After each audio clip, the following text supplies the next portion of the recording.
Hey there, we are back again for the NFL DFS build. We already pushed out a two-game main slate video for the 2 games on Monday Night Football tonight at DraftKings. That is out on the channel. And also we did one for the Bills versus Jaguars for the Showdown slate. And we're coming back to do one more to end the day. So hopefully we can win some money across the board here. Specifically for you that is watching this video for this Commanders and Bengals game. If we help you out in any way, please give this video a like and subscribe to the channel. All right, Taylor, let's not waste any more time. Let's get into the captain game here.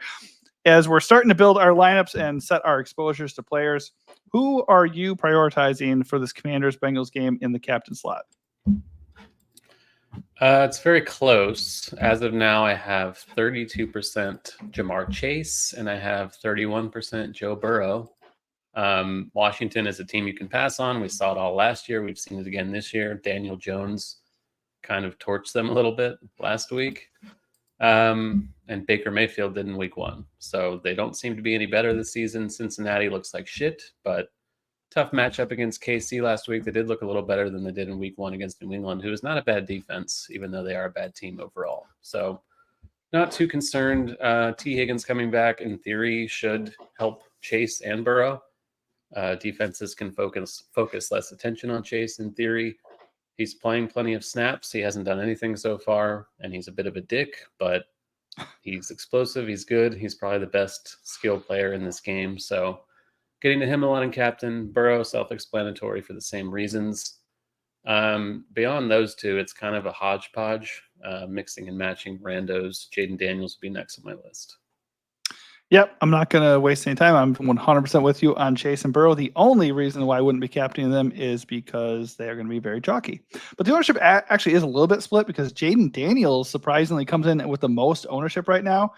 That has everything to do with the rushing floor he provides. He had 28 fantasy points in week 1, kind of came back down to earth, had half of that in week 2. And the Bengals have been really good against fantasy quarterbacks so far in the year. So I think I probably am leaning to be underweight on him. And I think right away, if the ownership is going to be split between those 3 guys, I'm more than okay with just going Chase and Burrow for, most of my lineups. There's nothing wrong with that. And just get different in the flex. All right. So that said, though, I'm sure we agree to a certain extent that obviously Chase and Burrow look awesome. And you absolutely should get a lot of exposure to them in the captain. If you're not going to do that, slide them over to the flex because they look great. What about Jaden Daniels? Are you high on Jaden Daniels here? How do you feel about that ownership percentage? Yeah, I'm a little surprised that he's the highest owned captain. I think. Do you think that updates and kind of do you think that corrects itself? I don't know. I mean, he's a rushing QB. People love rushing QBs for good reason. So I get it. I'm not as high on him as I am on Burrow or Chase. Like I said, I will be getting them a little bit in captain, a lot more in flex though, just because they should be playing from behind.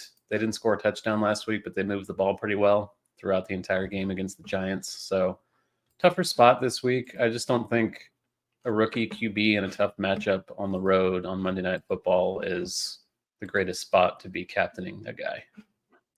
No, it's not. So just because the ownership is where it's at, I would go underweight on Daniels and the captain. I'm okay with kicking him over to the flex. And in general, I get it. I get why the ownership is there. But yeah, I think my stance for this game is probably just going to be underweight on Jaden Daniels in general. Moving on to the next tier, guys. Obviously, we have like Zach Moss, who's kind of the RB1 for the Bengals, but Chase Brown is still behind him a little bit. He has not been very good. He had 14 fantasy points in week 1, just 5.7 in week 2. This is this is kind of a middle of the road matchup because obviously the Commanders are a pass funnel defense. So the way to go against them is through the air. However, pretty likely that the Bengals are up in this game, which could lead to Zach Moss getting a lot of opportunities and maybe easy, touchdown opportunities too. So how are you feeling about Zach Moss? How are you feeling about T. Higgins? Because if we look at the ownership here, Zach Moss under 10%, T. Higgins at like 5%. That's pretty interesting, right? I mean, T. Higgins at 5% owned, even though it's his first game back from a hammy issue. That's pretty appealing, I'd say. Yeah, they're my 4th and 5th highest owned captains. I'm on 4th. Done much, but he did play 80% of the snaps last week, and Chase Brown kind of got relegated to essentially a non-existent role. They were playing from behind for most of that game, for what it's worth, or I guess it was kind of close throughout. I think Moss is a pretty good play. Like you said, they should be ahead, can salt the game away, just kind of running clock in the second half, depending on how things go. Higgins is interesting because we know how explosive he is, but it's a bit concerning. He's pricey. It's his first game of the season. Hamstrings are fickle beasts, and you never know when it's going to go, especially with him. Seems to have a hamstring injury every season, but perfectly fine play. If you're entering a lot of tournament lineups, I would captain him a bit. After that, it's not very exciting. I think Brian Robinson and Terry McLaurin are a bit overpriced for the captain spot. I actually have the Bengals defense in captain a little bit tonight as well. Yeah, well, it could be bad for the Commanders for sure. I am going to go pretty hard on T. Higgins. Like, obviously, the captain ownership for me is fairly concentrated with Burrow and Chase, but T. Higgins is like a massive leverage play on the crazy ownership up top between those three guys up there. So T. Higgins is probably my favorite tournament captain. Yeah, the hammy thing, he could be limited. He could get hurt again. Chase could just eat all the targets and dominate. All those things are very possible. So I still really, really like Chase and Burrow, and we'll get exposed to them a lot in the captain and flex. But I'll be very overweight on T and captain for sure. I'm with you on like Terry and like Brian Robinson Jr. like are in name appealing because they have big roles, right? So like they could do well. Brian Robinson Jr. 17 fantasy points in each of his first 2 games. Terry has been super inefficient, mostly because he's playing with a rookie quarterback, but he's getting no opportunities down the field. He's also still really explosive, so like he could make us look stupid very easily. So I see the upside with those guys. I'm not very into them. I'm going to trust that what I think is going to be the game script, which is going to be the Bengals kind of dominating this game. There is an argument for kind of like you said in the Jaguars-Bills showdown that we broke down. Could Jaden Daniels just rack up a ton of stats like a la Dak Prescott did in week 2, where he just get like runs all over the place, gets some late garbage scores, and then could Terry benefit from that? Yeah, that's possible. So in that vein, another guy I will mention that lightly considering for captain, but mostly in flex would be Austin Eckler. He played 53% of snaps in week 1 when they were trailing throughout. Like you said, the game against the Giants in week 2 was a lot closer. So he played like 47%, I think. But if they're losing, like we probably agree that we think they will, Eckler is going to be out there a lot to end this game probably. So Eckler does look pretty interesting as, I don't know, maybe, 5-10% captain. That might even be a little bit high, but I'd like to get to him a little bit. And then those other Washington guys that are going to be low owned, like I would get off the Daniels in the captain and then maybe look to Terry or Brian Robinson Jr. as a low owned, captain leverage play.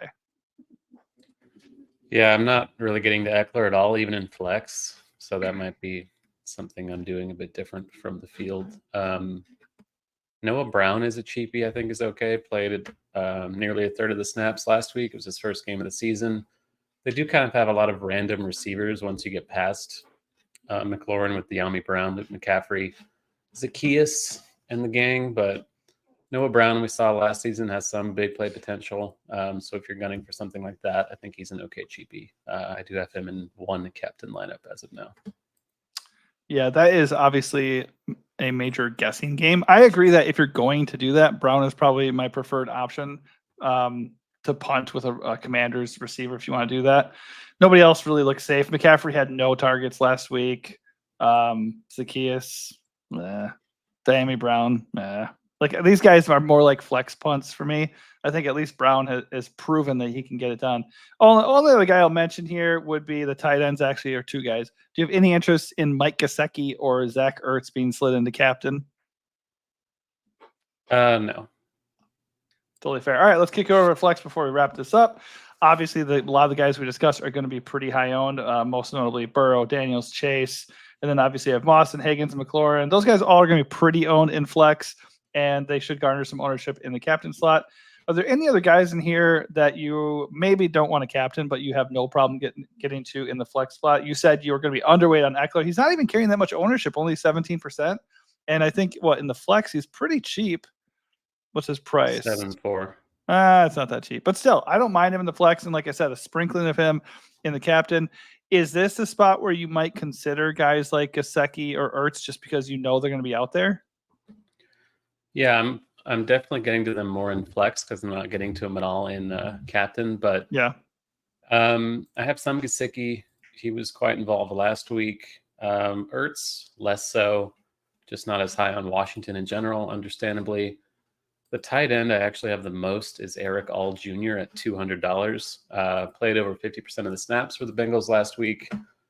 Decent pass catcher, and he's as cheap as it can possibly get. So, we like the Bengals in general. I think a super stack with like a 5-1 build is perfectly fine on this slate. Mm-hmm. And punting with him gives you some upside, and it obviously helps you afford a lot else. Yeah, I love the Eric All call, man. That is pretty nice. Yeah, $200 flat for a guy who is, at least last week, got a lot of work. He had 4 catches for 50 yards? 4 catches for 32 yards. So still, though, pretty That'll well. do it for $200. Yeah, I mean, the only thing I'll say, and plays for Gesicki as well, and obviously Andre Iosavas that we talked about in recent weeks, which, by the way, he smashed when we vouched for him last week, 2 touchdowns. But T. Higgins is back. So obviously the target share is going to be pretty concentrated up top with Chase and T. Higgins. They're going to want to get T going. I mean, Chase has not blown up yet, so they're definitely going to want to get him going. So these guys that had roles last week and the week before, maybe not quite as reliable. That said, of all those other ancillary options for Cincinnati, I'm with you. Eric All, it would be the play. Not really that interested in him in the 2-game main slate, just because I think Brenton Strange for the Jaguars is a lot more, a lot safer. But All for $200 looks really, really good. I mean, you could consider him a captain to load up. I just don't think you need to, because there's after Chase and Burrow, there's nobody else that I like absolutely have to smash into my lineup. But $200 for the flex looks really good. All right, so last thing I wanted to cover would be the kickers and the defenses. You mentioned Cincinnati as a possible captain. Obviously, the Commanders' offense is not very reliable, so I don't know if I want to go that far, but it's not crazy, just because, like you kind of mentioned about the Jaguars, some people will probably think, well, first of all, Daniels is super chalky, right? So that's a monster leverage right away where you just bet on the Bengals defense instead of what everybody is doing, betting on the offense. So not going to captain them personally, but the Bengals defense looks really, really good. What's their ownership in the flex? Did I pass them up? Okay, they're pretty owned at 21%. I'm okay with them in the flex, but in general, I'd probably be underweight and just maybe play for this game to be a little bit more of a shootout. What about the kickers? You feeling Evan McPherson or Austin Seibert at all? Yeah, I do have a lot of McPherson. I guess I'm just like heavily on Cincinnati, so that includes defense and the kicker. Seibert had 7 field goals last week, which is not predictive, I don't think. The Commanders simply could not finish a drive. Not banking on that again. I do him. He's cheap, but McPherson's essentially the same price, so I'm getting more of him in what should be the higher scoring offense. Well, yeah. Commanders defense is fine, but secondary play at best. I'm definitely not looking at the Commanders defense. The only thing is they would be unowned, I would imagine, or they got to be all the way down here at 12. I mean, I'm even surprised they're carrying that much ownership, but I expect them to get absolutely tattooed here. Seibert's not going to do what he did last week again, most likely. So he just feels like a reach. And McPherson just feels like the better play. The only thing is I kind of think Bengals are just going to drop a bunch of touchdowns in this game. So maybe McPherson is busy, but not like 4 field goals busy like he was against the Chiefs. I would imagine it's going to be closer to like the week 1 performance where he had 6 fantasy points instead of 16. But I agree. Bengals and their kicker are definitely in play. So just as a quick recap before we end this thing, I probably am going to go. I'm with you. I'm going Bengals heavy. I'm going to probably go Burrow, Chase, and T as my rotation of captains. Going to be very overweight on T, and I have no problem settling in with Burrow and Chase and the captain slot beyond that. We differ on Austin Eckler. I think at 17% in the flex, that's very interesting. Love the Eric All call at 200 flat. That lets you do pretty much whatever you want, So really like that. I'm with you on Eric All as well. I kind of think the Bengals defense is just going to dominate here. So I'm not super into Commanders plays across the board. It's just going to be like after I get those guys, I like whoever slides in and fits my game script, Yeah.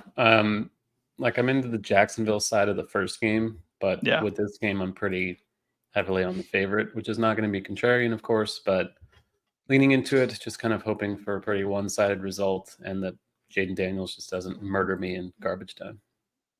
Yeah, which is possible. So, I mean, I will have some exposure to Jaden Daniels. Yeah, I'm not fading Jaden Daniels. Yeah, I'm probably just not going to go at him in the captain slot very much. But by the way, like Eric All, I can't believe the ownership is so low at 5% with the savings you're getting there. That'll be interesting to see if that spikes. But all right, that is going to do it for us. Hopefully that helps you out. If it does, give this video a like and also subscribe to the channel. Be sure to check out the other videos we have. We have a 2-gamer for tonight, and we also have the Jaguars-Bills Showdown slate video as well. So hit up the channel, DFS Build, or catch whatever video is at the end of this one. Thanks for watching, and good luck.